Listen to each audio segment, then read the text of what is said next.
ketiga ingin menjelaskan tentang kerusakan pada bahan pangan, daging, susu, dan juga telur yang disebabkan oleh bakteri, kapang, dan juga kamir. Perkenalkan, saya Nika Ayu Fadilah dengan NIM 124350113. Saya Siti Nurdiana dengan NIM 124350083. Saya Silani Merta Indah dengan NIM 124350017. Saya Muhammad Nabil Azaki dengan NIM 124350071. Sekian perkenalan dari kami dan berikut penjelasannya. Let's check it out. Yang pertama, produk pangan hewani seperti daging, telur, dan susu memiliki sumber protein yang tinggi, di mana sumber protein yang tinggi ini rentan terhadap kontaminasi mikroba. Berikut adalah analisis mekanisme kerusakan pada kontaminasi yang disebabkan oleh bakteri, kapang, dan juga kamir. Kerusakan pada pangan dari daging, susu, dan juga pada telur akibat kapang itu terjadi karena pertumbuhan jamur Aspergillus, Penicillium, dan juga mufor. Tempat yang suhunya tidak stabil, tempat yang kurang higienis.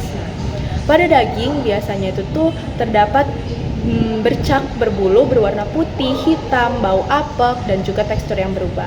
Lalu pada telur biasanya itu jamur masuk melalui pori-pori ataupun ratakan cangkang sehingga cangkang berubah warna dan juga mengeluarkan bau busuk. Lalu pada susu dan olahannya biasanya itu muncul bintik jamur di permukaannya, lalu rasanya itu asam yang berlebihan, lalu juga terdapat gumpalan yang tidak normal.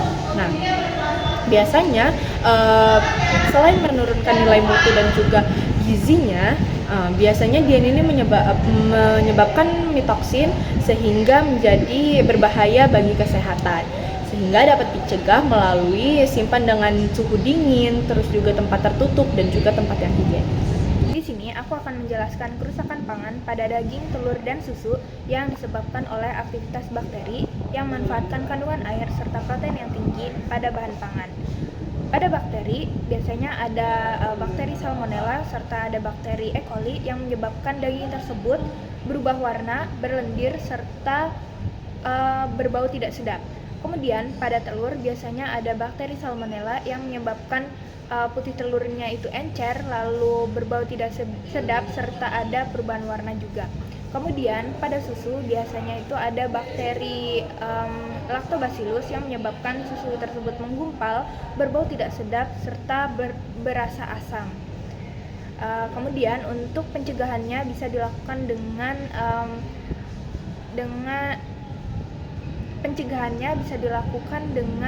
menjaga kebersihan bahan pangan tersebut, kemudian menyimpan bahan pangan tersebut pada suhu yang optimal. Saya akan menjelaskan kerusakan bahan pangan yang disebabkan oleh kamir pada daging, susu, dan telur. Pada daging itu biasanya yang disimpan di tempat yang dingin dan daging olahan dengan kadar garam yang tinggi. Biasanya tanda fisiknya yaitu muncul lapisan berlendir, bintik-bintik berwarna putih dan merah muda, dan muncul permukaan yang terasa lengket-lengket. Terus aromanya yang ditimbulkan itu bau asam, alkohol, atau bau busuk akibat pemecahan komponen daging oleh mikroba di si kamir itu.